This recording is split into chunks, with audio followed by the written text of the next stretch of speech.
ఈ శ్రేష్టమైన వాక్యాలు వింటున్నాయన నడిపించినట్టు నీకు స్తోత్రాలు.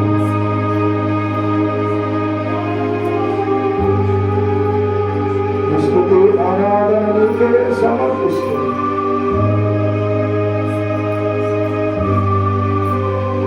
మా ప్రభువైన యేసుక్రీస్తు నామములో ప్రార్థించి అడుగుతున్నాము తండ్రి. ఆమేన్. దయచేసి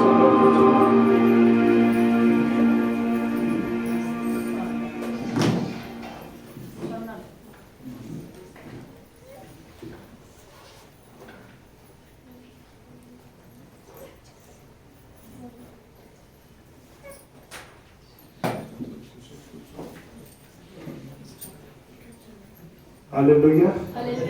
ఎంతమంది హ్యాపీగా ఉన్నారండి? దేవుని స్తోత్రాలు. అందరూ హ్యాపీగా ఉన్నామా? ఒకసారి సపోర్ట్ కొడుతూ దేవుని మహిమ అందరం సపోర్ట్ సౌండ్ రావు.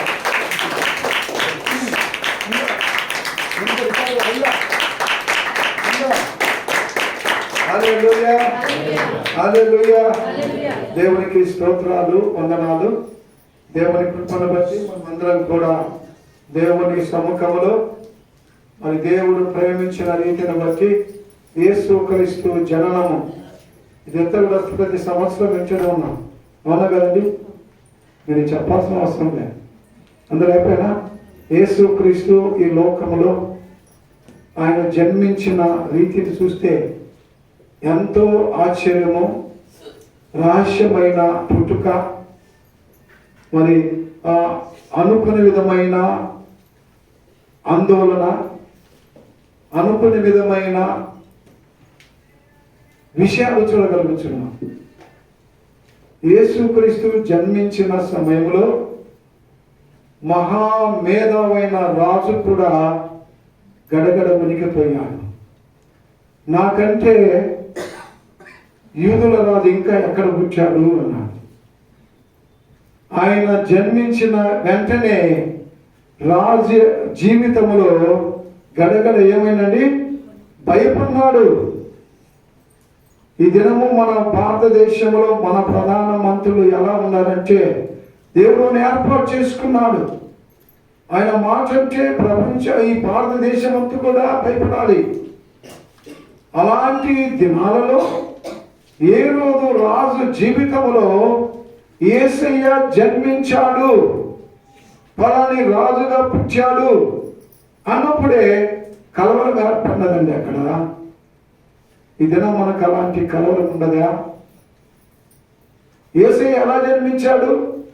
ఇప్పుడు రాజు కావాలంటే కొన్ని సంవత్సరాలు పెరగాలి, కొన్ని సంవత్సరాలు ఉన్నతంగా ఎదిగిన తర్వాత మంచి నాలెడ్జ్ రావాలి, అప్పుడు జనం కలుసుకొని ఫలాని వ్యక్తిని నిలబెడతారు. కానీ యేసయ్య జన్మ అలాంటిది కాదు. ఆయన జన్మించిన వెంటనే రాజు అయ్యాడు. అవునా కదండి? హల్లెలూయా. మన పిల్లలు పుట్టుకున్న రాజు అవుతాడండి. కానీ మన పిల్లలు పుట్టుకునే పెద్ద కార్పొరేట్లు అవుతారా? పుట్టుకునే డాక్టర్లు అవుతారా? కానీ పుట్టుకునే మంచి ఇంజనీర్ అవుతారా? కాదు. కానీ యేసయ్య జన్మించగానే రాజుగా పుట్టాడు. అది ఒక ఆశ్చర్యం. ఇంకొక ఆశ్చర్యం తెలుసునా? యేసయ్య జన్మించడము పరిశుద్ధాత్మ ద్వారా. తండ్రి, కుమార, పరిశుద్ధాత్ములు ఈ లోకమే సృష్టింపబడక మునిపే పరిశుద్ధ గ్రంథములో మనం చూస్తున్నాం. ఆది కాండం 1వ అధ్యాయం అంటాడు, ఆయన ఆది యందున్నాడు, ఆదిలోనే ఆయన ఏకమైన వాడు. అయితే జన్మించినప్పుడు ఎలా జన్మించాడంటే ఒక కన్యక గర్భం. యవనస్తురాలండి, వివాహము కాలేదు. ఈ దినాల్లో ఏదైనా మాటలు జరిగితే అమ్మాయి ఇట్లా నోరు పెట్టుకుంటారు చేతులు. ఏంటి పరిస్థితి? పెళ్లి కాలేదండి, అప్పుడు ఇలా జరిగించా. ఆ దినాలలో ఏం జరిగిందండి? కన్య మరియకు యేసేపుకు ప్రధానం జరిగింది. అంతే. ఎంగేజ్మెంట్ మనకు తెలుసు. ఎంగేజ్మెంట్ అయినా కొన్ని సంవత్సరాలు, కొన్ని నెలలకు, సంవత్సరానికో ఒక నెలకు ఏం జరుగుతుందండి? ఎప్పుడైతే ఆ యొక్క దూత మరి దగ్గరకు వచ్చి, అమ్మా నువ్వు దయాప్రాప్తురాలవు, నీకు శుభము కలుగునన్నప్పుడు, ఆమె అన్న చెప్పినప్పుడు దూత ఈమె భయపడిపోయింది. ఏంటిది, నా కడుపులో మరి గర్భమా అన్నప్పుడు ఆమె ఆశ్చర్యపడినదండి. ఈ విషయము ఎవరు చెప్పారండి? దూత వెళ్ళి యేసేపుతో చెప్పు. పండుకున్నప్పుడు యేసేపు చూశాడు, భయపడతాడు. ఇదిగో నీకు ప్రదానము చేయబడిన మరియా గర్భం ధరించింది. ఆమె ప్రసవ దినంలో నిన్నేంత వరకు నువ్వు, ఆయన కూడా అనుకున్నాడు, ఏంటనే పరిస్థితి, మా ఫ్రెండ్స్ ఎంతమంది నన్ను ఎంత అవమానం చేసినట్లు, ఏంది పరిస్థితి, ఏమైంది, ఎంగేజ్మెంట్ అయింది, 2-3 నెలలకు ఏంది ఇక్కడ, ఏంటి ఇది ఆశ్చర్యము, నాకే భయం, ఏందిరా ఈ కథ, మరి మానపురా అని చెప్పండి, చాలా చెప్పాను. గాబ్రియెలు దూత ప్రత్యక్షించినప్పుడు యేసేపు ఆ దూత మాటకు లోబడ్డాడు. ఆమె ప్రసవ దినాల నిండి ఆమెలో యేసు జన్మించేంత వరకు ఆమెతో ఉన్నాడు, కానీ ఆమెతో కలిసి జీవించాడు. ఎలా జీవించాడంటే, ఆ దినాలలో స్థలము లేనప్పుడు, పశువు పాకలు కూడా స్థలము లేనప్పుడు ఎలా తీసుకెళ్ళంటే చెప్పాడు, ఏ రోజు రాదు ఇక్కడ భయంకరమైన 2 సంవత్సరాల లోపల పిల్లవాళ్ళని ఏంటంట చూడండి, కలవరపట్నం జరుగుతా ఉన్నాయి సంఘటన. చాలా మంది చనిపోతా ఉన్నారు, చంపుతా ఉన్నారు. రాజుకి ఎట్లా వచ్చిందండి, ఎవరు పుట్టాడంట, ఈ రోమా సామ్రాజ్యంలో రాజుగా పుట్టాడంట. ఎన్ని సంవత్సరాలు అండి, పుట్టుని ఎన్ని సంవత్సరాలు ఉంటాయండి? 6 నెలలు, నెల కూడా కాదు. మా పుట్టిందంటే ఒక వారమైతే అనుకోవచ్చు. రాజుకు కలవరం అయిపోయింది. రాజు వెంటనే ఆజ్ఞ చేశాడు, ఈ యొక్క దేశములో 2 సంవత్సరాలు లోపల ఉన్న వారిని ఏం చేయాలంట? ఎవరంట? కేవలము మగ పిల్లలను. తల్లిదండ్రులు ఆడపిల్లల విషయాన్ని సేఫ్టీ ఉమ్మా ఆయన ఇచ్చిన ఆజ్ఞకు బతికిపోయినాను. మగ పిల్లలను చంపమన్నాడు. ఎన్ని సంవత్సరాల లోపల? 3 సంవత్సరాలు నాయన బయటకు వచ్చి చంపుతారా? ఎంతమంది దాపెట్టింటారో, ఎంతమంది చనిపోయిందో తెలియదు. ఏ రోజు చేసినప్పటికీ ఆ దినాల్లో ఏ రోజుకు మా అంటే 30 సంవత్సరాలు మంచి ఏమన్నా ప్రాయంలో ఉన్న వ్యక్తి వెంటనే 2 సంవత్సరాలకు చంపమన్నాడు.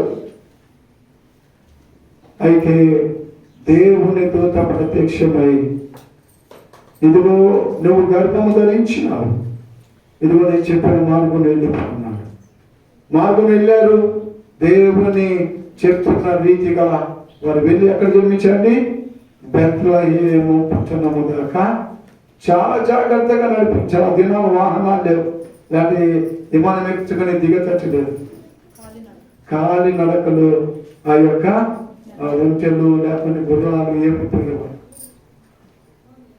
నడిచి వెళ్ళి ఆమె జన్మించేంత వరకు, ఆ యేసు ప్రభు జన్మించిన వెంటనే ఏమైందండి? ఆకాశంలో నక్షత్రం, ఆకాశంలో వెలుగు కలిగింది. మనం నేర్చుకున్నాం వచ్చిన ఆదివారం. వెలుగులో వెలుగు వచ్చేసింది. ఆ వెలుగు సమయంలో, రాత్రి కాల సమయంలో గొర్రెల కాపులు ఎక్కడున్నారండి? పొలాలలో వాటిని మేపుతా ఉన్నారు. మేపే సమయంలో వారికి వెలుగు వచ్చేసింది. వెంటనే భయపడినారు. చూడండి ఎంతమంది భయపడినారు. ఇదేనా మనం భయం ఏం లేదు. దేనికి భయం? మన భయం ఉందా? లేదు. ఆ దినాల్లో వారు కాపరు కాల్చుకునే సమయంలో భయం వచ్చేసింది. ఎందుకు వచ్చింది? వెలుగు వచ్చేసింది. వెలుగు రావడమే వాళ్ళు భయపడిపోయారు. ఏంటంటే చూశారు. వెంటనే దూతేమన్నది, భయపడుకుడి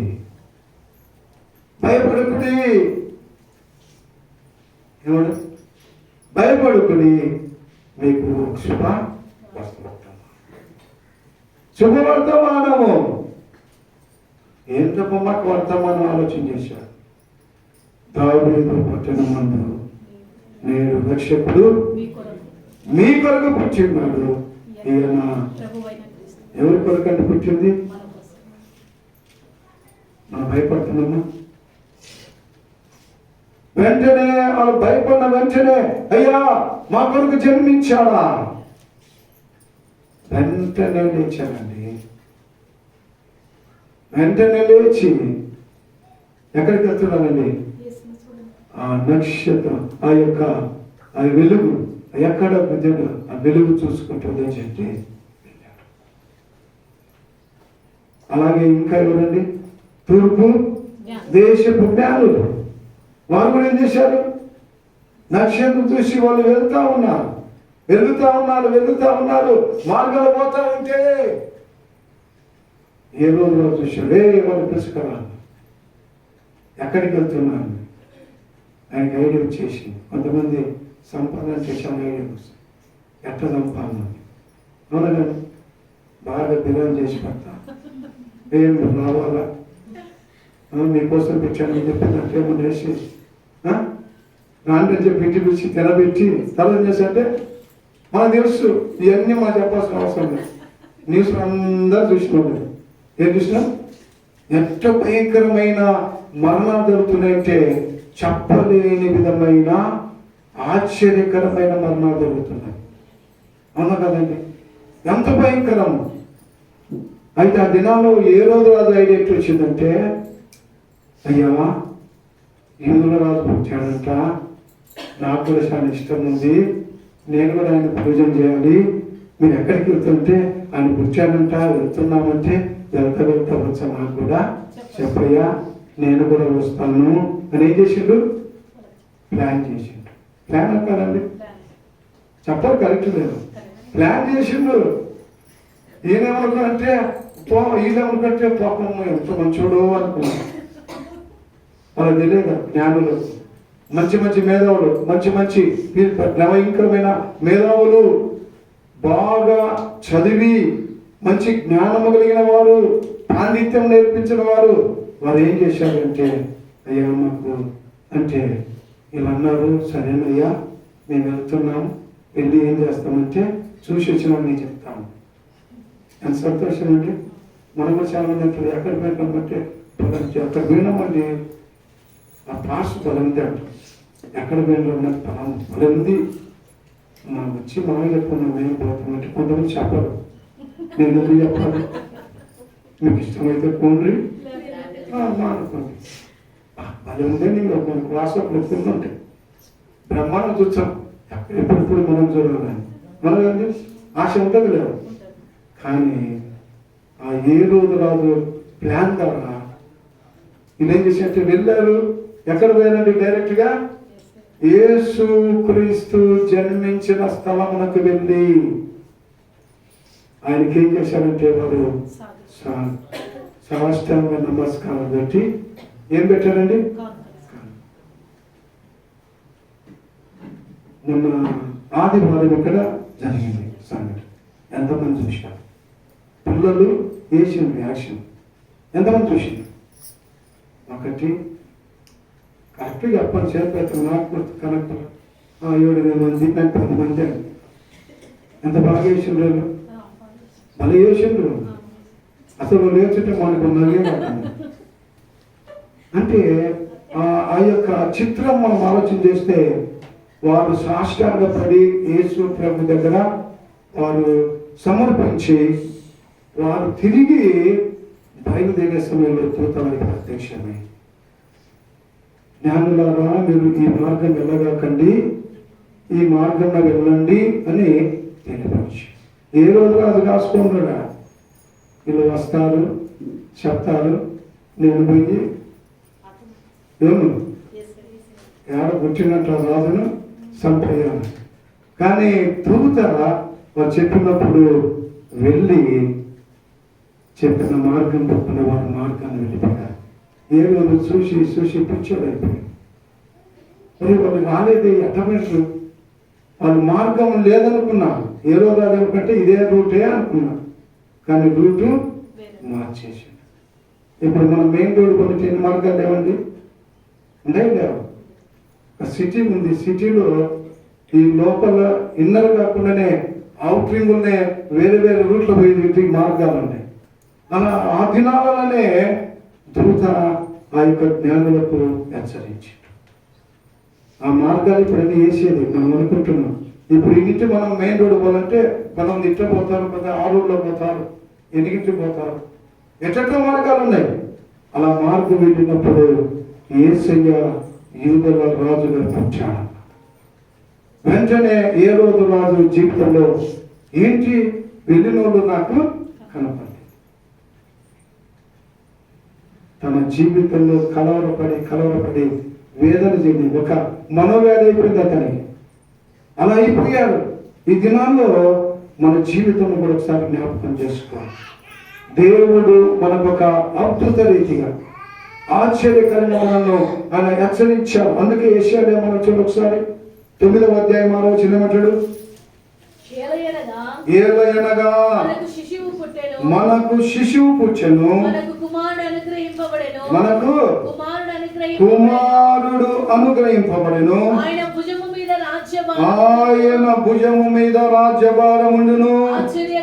ఆశ్చర్యకరుడు, ఆలోచనకర్త, బలవంతుడైన దేవుడు, నిత్యుడగు తండ్రి, సమాధానకర్తయగు అధిపతి అతనికి పేరు పెట్టెను. వినండి, ఎన్ని ఉన్నాయండి? ఆయన భుజము మీద ఏముందంట? రాజ్యభారం ఉన్నది. మన భుజాల మీద ఒక భారానికి అలాడిపోతుంది. మన భుజాల్లో ఎన్ని భారాలు ఉన్నాయండి? ఈ పట్టణం భారం ఉందా? లేదు. ఈ భారం విషయాలు తెలుసు. ఈ కార్పొరేట్ ఈ కాలనీ నాదండి, నేను ఎంత కష్టపడుతున్నానో అన్ని విషయాలు చూసుకోవాలి, అన్ని మనీ ఎన్ని చేయాలి, ఎంత చేసినా తిడతారు అంటున్నా లేదండి.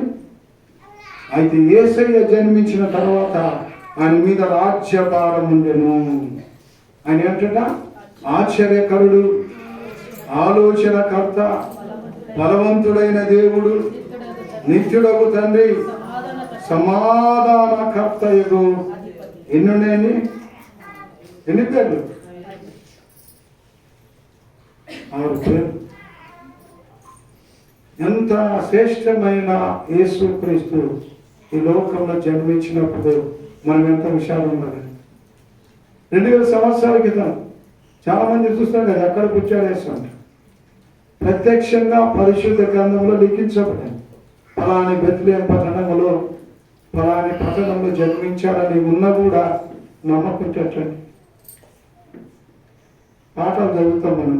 దీంట్లో ఉన్నది ఇక్కడ రాజకీయాన్ని పరిపాలించిన పేర్లు ఉంటే ఆయన చేయలేదంటే అట్లా. ఆయన చేశాడు, ఆ దినాలు ఉన్నారు, చూచారు, అందుకే అక్కడ లిఖించదు. అవును కదండి? మనకు తెలుసు ఎక్కడైతే దేవుడు ఏర్పాటు చేశాడు. కాబట్టి ఈ దినము ఈ యేసుక్రీస్తు జన్మించిన రీతిని మనం గమనిస్తే ఎంతో ఆశ్చర్యకరంగా ఉంటున్నది. ఇంకా మనం గమనిస్తే యేసుక్రీస్తు జన్మించేటప్పుడు గాబుతుంది, దయా ప్రాప్తురాలా నీకు శుభం. మనకు శుభం కావాలంటే దేవుని కొరకు సాక్షిగా యేసయ్య అంటాడు, నీకు దయా శుభము కలుగుగాక.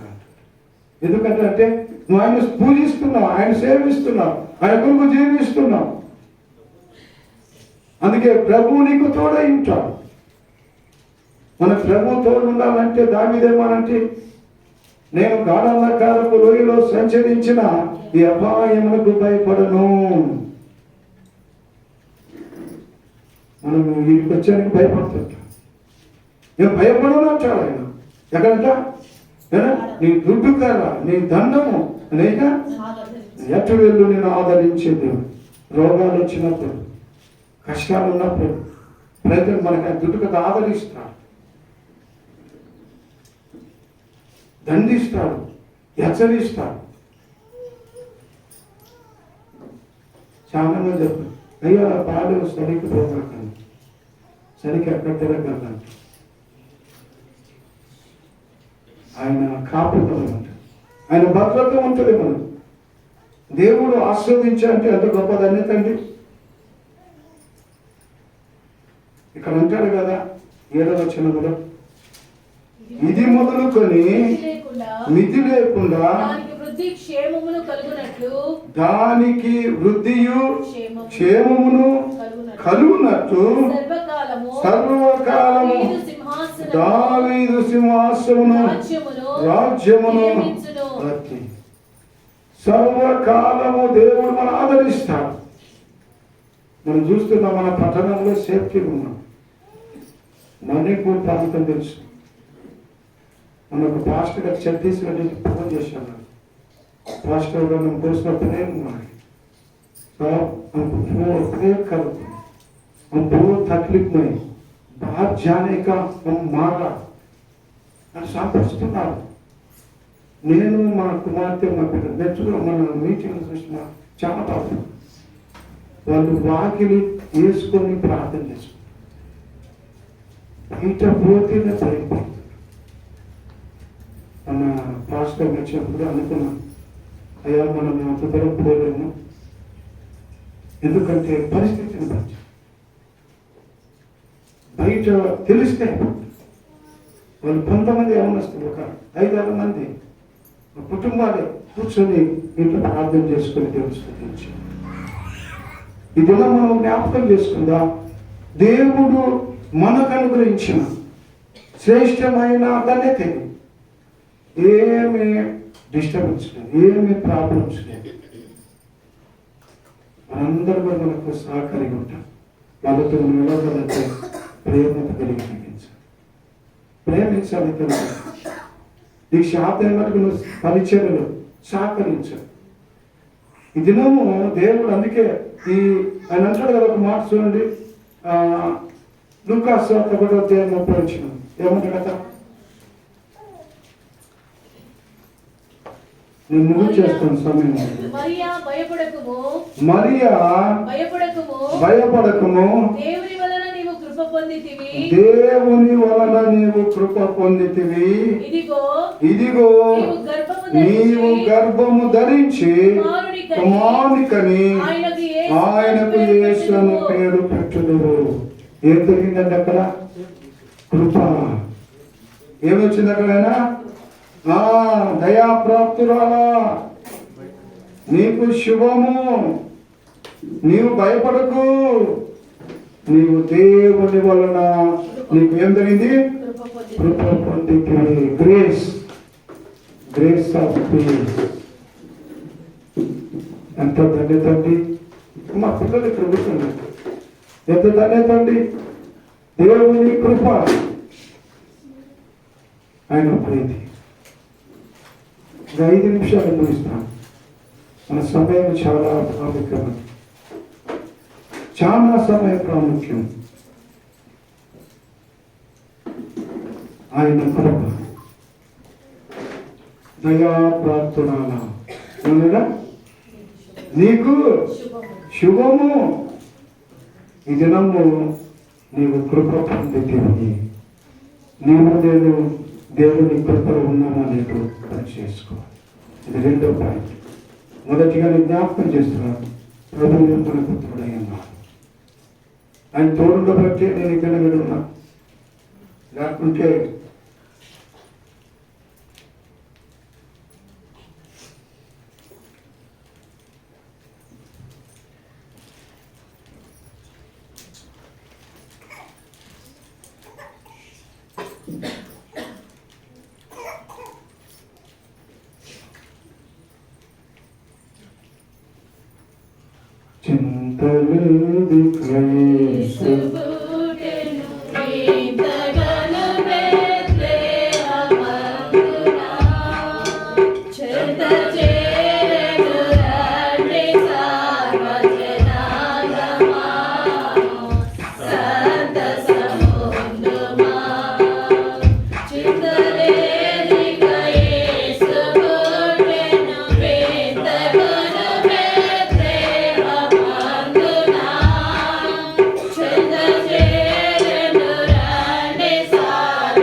ప్రార్థన చేసుకుందాం.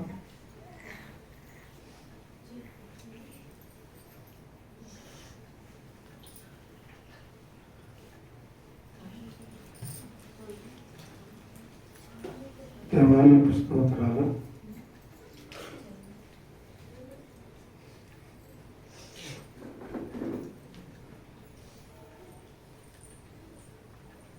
చేస్తున్న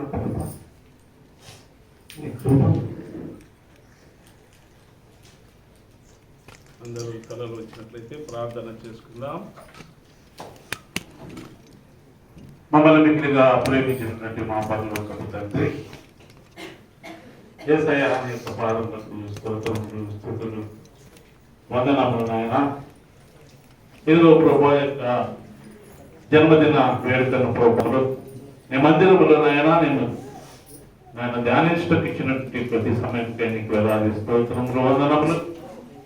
ఇదిగో నేను చేరువచ్చినట్టు నీ బిడ్డలందరినీ దీవించినావు, ఆశీర్వదించినావు, నీకు స్తోత్రములు నాయన. మరి ఈ కాలం నుండి ఇంతవరకు నేను నడిపించి ఇదిగో ప్రభువా యొక్క సమయంలోనైనా నీ యొక్క దాసుని కాపాడిని ప్రభు దీవించి ఇచ్చినటువంటి మంచి వాక్యముకే నీకు స్తోత్రములు నాయన. నీ జన్మదినాన్ని ప్రభువా మేము నాయన ఈ దినాన్ని ప్రభువా మరి నేను విత్తగించుటకు ప్రభువా మేము నాయన మా హృదయంలో నాటుకొని అవును నాయన 2000 సంవత్సరాల క్రితం ప్రభువా నీవు ఈ లోకంలో జన్మించి ప్రభువా మా కొరకు ప్రాణం పట్టిన దేవానికి స్తోత్రములు నాయన. చేరొచ్చినట్టు నీ బిడ్డలందరినీ దీవించము, ఆశీర్వదించము ప్రభువా. ఇదిగో నాయన చేరొచ్చినటువంటి సంఘ కుటుంబం బట్టి మేము ప్రార్థిస్తున్నాం, సంఘ పెద్దలను బట్టి ప్రార్థిస్తున్నాము నాయన. ఇదిగో నాయన స్త్రీల సమాజమును యవన బిడ్డలను చిన్న బిడ్డలను బట్టి నీకు స్తోత్రములు. ఇదిగో ప్రభువా జరిగించిన కార్యక్రమం అంతే ప్రభువా నీ యొక్క మహిమలో జరిగించినది మేము నమ్మించున్నాం. ఇదిగో ప్రభువా మరి నాయన ఈ యొక్క కార్యక్రమానికి ఆది అంతము నీవే ఉంది నాయన. జరుగుతున్నటువంటి కార్యక్రమం అంతే ప్రభువా నీ చిత్రం జరిగించి నాయన మరి ప్రభువా రానున్న దినములు ప్రభువా నూతన సంవత్సరంలో ప్రభువా సంఘమును నడిపించి ప్రభువా సంఘంలో ప్రతి కుటుంబం కావాల్సిన దీవెన దయచేస్తావని, ఈ దిన ఆశీర్వాదములతో మమ్మల్ని నడిపిస్తావని మా ప్రభును రక్షకులైనటువంటి యేసుక్రీస్తు నామం పేరట ప్రార్థించి అడిగి వేడుకొనుచున్నాము తండ్రి. ఆమేన్ ఆమేన్. అదే రోజున ఈ సమయంలో మనమందరం కూడా కొన్ని మాటలు రెండోది ఏం చెప్పినట్టే భయపడకూడదు అని చెప్పాను. మూడోదిగా మనం గమనిస్తే లూకాసు వార్త చూడండి లూకాసు వార్త 1వ అధ్యాయం, మత్తయి సువార్త 1వ అధ్యాయం 20 వచ్చిన చూడ ఒకసారి. మత్తయి సువార్త 1వ అధ్యాయం 20 వచ్చిన ఒక మాట అంటాడు. ఆమె కుమారుని కను వరకు ఆమెను ఎరుగకుండెను. అను పేరు పెట్టెను. యేసు అను పేరు పెట్టెను. 20 వచ్చిన చదవమ్మా. అతడు ఈ సంగతులను ఈ గురించి ఆలోచించుకొనుచున్నగా ఇదిగో ప్రభు దూత స్వప్నమందు అతనికి ప్రత్యక్షమై దావీదు కుమారుడైన యోసేపు నీ భార్యను మళ్ళీ చేర్చుకుంటూ భయపడకము, ఆమె గర్భము ధరించి పరిశుద్ధాత్మ ద్వారా కలిగినది. ఈ దినము పరిశుద్ధాత్మ ద్వారా దేవుడు మన కుటుంబాన్ని కాపాడుచున్నాడు. ఈ దినము దేవుని పరిశుద్ధాత్మ, దేవుని యొక్క భావం వలె మన జీవితంలో మన కుటుంబాన్ని కాపాడుచున్నట్లుగా మనం చూస్తూ ఉంటున్నాం. చివరిగా మనం గమనిస్తే ఆయన అంటాడు కదా, ఇదిగో ప్రజలందరికీ కలుగబోవు మహా సంతోషకరమైన స్వార్థమానము. మహా సంతోషకరమైన వార్త ఇది. నా దావీదు పట్టణమందు 7 లక్షలు. ఈ దినం మన కొరకు యేసయ్య జన్మించాడు. మన పాప రోత జీవితాన్ని బట్టి ఆయన మన కొరకు నలగబట్టబడ్డాడు. మన కొరకు ఆయన సిలువలో ఆయన రక్తము చిందించినట్లుగా మనం చూస్తా ఉన్నాం. ఆయన మన కొరకు ఆయన పరిచయం చేశాడు. మన నిమిత్తమైన ఎన్నో శ్రమలను అనుభవించాడు. అందుకే అంటాడు కదా, చూడండి లూకా సువార్త అక్కడ అంటాడు కదా, ప్రభువు మహిమ వారి చుట్టూ హల్లెలూయా. ప్రభు మహిమ, ఈ దినమైన మహిమ ఉండవచ్చే మనం జీవిస్తున్నాం అని అంటాడు కదా.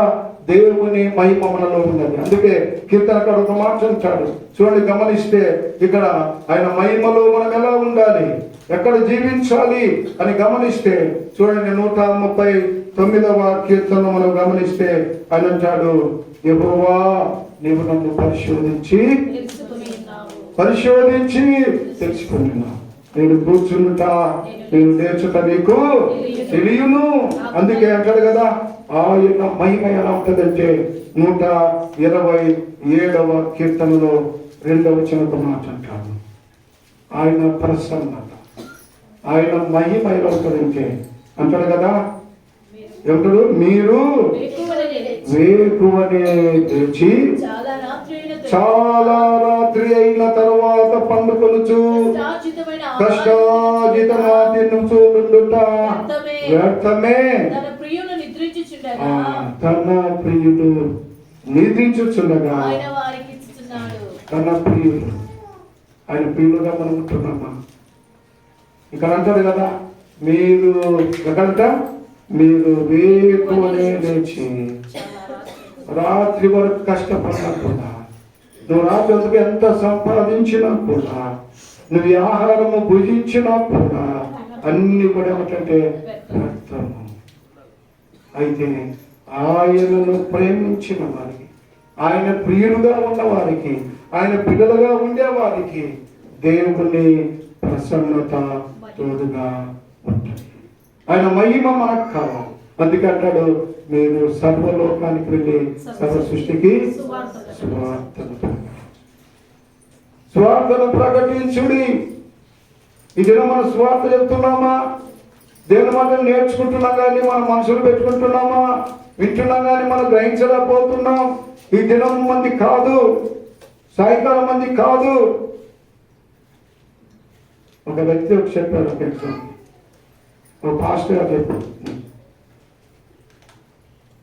ఆమె బాగా మంచి 15,000 పెట్టి ఒక మంచి పరిచయం కట్టుకుని గుడికి వచ్చింది. పండుగ వచ్చి చీరలు చూసుకుంటే అట్లే చూసుకుంటుంది, అట్లా ఇవ్వడం అడగట్టండి. ఆమె బాగానే కట్టుకొని వచ్చింది. అందరూ చూసుకుని సైలెంట్ ఉంటుంది. మీకు మనసులో ఏమన్నది, ఎవరు అడగట్టలేదు నన్ను, అడిగితే చెప్పాలండి. పాప ఆమె ఏం చేస్తుందంటే, ఎవరన్నా అడుగుతారేమో శబ్దం లేక మా తక్కువ వాళ్ళకంటే ఒక్కరు కూడా చూడండి చూసాం. ఆమె బాధపడి చెప్పడానికి నాయగారు ప్రసంగం అయిపోయిందంట, అంత అయిపోయి ముగిస్తప్పటికి అప్పటికి ఇంకా బాగా ఆమె దేశపు ఒక్కరు చూసేమో బాగుందంటాం లేదు. ఏదన్నా పరిస్థితి, ఎంత పరిస్థితి లేదని బాధపడతా లాస్ట్ అందరూ వీళ్ళు చేసుకొని పోతాకి మనం పట్టుకొని ఉంటారు. ఆమె ఏం చెప్పారంటే అదే పోయినట్టు. ఆమె లాస్ట్ పాస్టర్ గారికి వచ్చిందంట, అదే కదా మొన్న అదే కదా పాస్టర్ గారి బాగా ఆయన ఎక్కడ అడుగుతాడు. మరి ఆయన పొందట బాగుందా? మనం ఏమమ్మ శివరాత్రి చదువుతున్నారు, ఆడవాళ్ళు అయితే ఎంతమ్మ బాగుంది వచ్చేట పాడుతుంది. ఏమైందమ్మా? ఏం చేయలేదు, 15,000 ఖర్చు పెట్టి కట్టుకొని వచ్చినాను. అందరూ ఇంతమంది వచ్చి ఒక్కరు కూడా అడగలేదు అంటే ఎందుకు అడగలేదమ్మంటే ఏమయ్య కాదు నిన్నట నీ గుణం బాగుంటే అందరూ మాట్లాడుతుంది. నా ముందే గూనేనంట, ముందే గూనే నడుచుకుంటాడు. అది మస్తు పోయిందంటే ఏంది అయిపోయింది. దిగులుతా ఉంది. ఇంటికి పోయిన వేళ పిల్లలు ఉంది ఏందమ్మంటే లాస్ట్గా పండుగ రోజే అట్లా అయిపోతాయి పరిస్థితి. అట్లా దేవుడు ప్రేమించిన రీతిని వచ్చి దినమనొకరికి తెలియపరుస్తాడు. అందుకే ఆయన మహిమను చివరిగా ఒక మాట చెప్పి ముగిస్తాను. ఏమన్నాడు? 2వ అధ్యాయం 14 వచ్చిన ఏమంటాడు? లూకాసు 2:14 సర్వోన్నతమైన స్థలములలో దేవునికి మహిమయు ఆయనకిష్టులైన మనుష్యులకు భూమి మీద సమాధానము కలుగుగాకని స్తోత్రము చేయించుంది. చూడండి, భూమి మీద ఉన్న వారికి సమాధానం ఎవరికంట? ఆయనకి ఇష్టంగా ఉన్నవారు. మనమందరం ఆయనకి ఇష్టం ఉన్నాం కాబట్టి ఆయనకు సమాధానం, మనకు సమాధానం, మీకు అందరికీ సమాధానము. భూమి మీద ఉన్న మన గుడికి వచ్చిన కాదు, వచ్చినా రాకున్నా అందరూ ఆయనకి ఇష్టంగా ఉన్న మనకి భూమి మీద ఏమంట? సమాధానము కలుగుగాక. ఈ దినం మనకు ఆ సమాధానం ఉందా? ఏ రోజులా జీవితంలో సమాధానం లేదు. కుమిలి కుమిలి కుమిలి నా పరిస్థితి అయిపోయిందని చనిపోయిన స్థితిగా చూస్తాను. రాజుగా కూర్చున్న వాడు ఎక్కడ? ఈ దినం ఆ కూర్చున్న వ్యక్తిని ఒకసారి జ్ఞాపకం చేస్తే ఆయన మన హృదయంలో జన్మించాలి. శ్రీ యేసుండు జన్మించరే, శ్రీ యేసుండు జన్మించరే. అందరూ బాగా వచ్చిన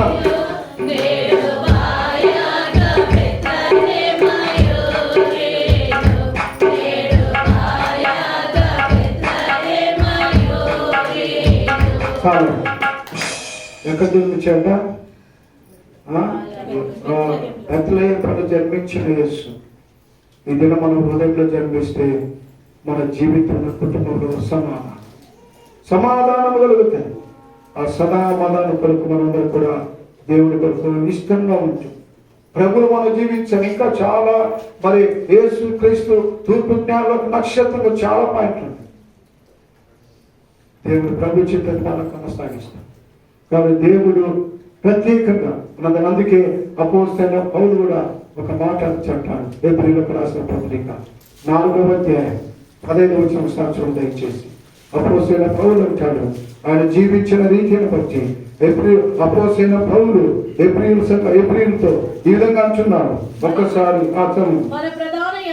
ఎవరంటండి? మన ప్రధాన యాజకుడు మన బలహీనతల యందు మనతో సమానము లేనివాడు అడుగాని సమస్త విషయములోను మన వలెనే శోధింపబడెను, ఆయన పాపము లేనివాడుగా.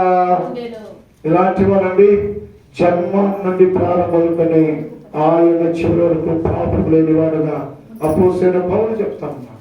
ఈ దినము అలాంటి ప్రభువును మనం పూజించకుంటే, ఆయనతో మనం జీవించినట్లయితే, ఆయనకి ఇష్టంగా లేనట్లయితే మన జీవితం ఎలా ఉంటుందో ఒకసారి పరీక్ష చేసుకుని మనమందరం కూడా ప్రభు కొరకు ముందుకు సాగాలని ప్రభు ప్రేమతో ఈ మాటలు తెలియపరుస్తున్నాం.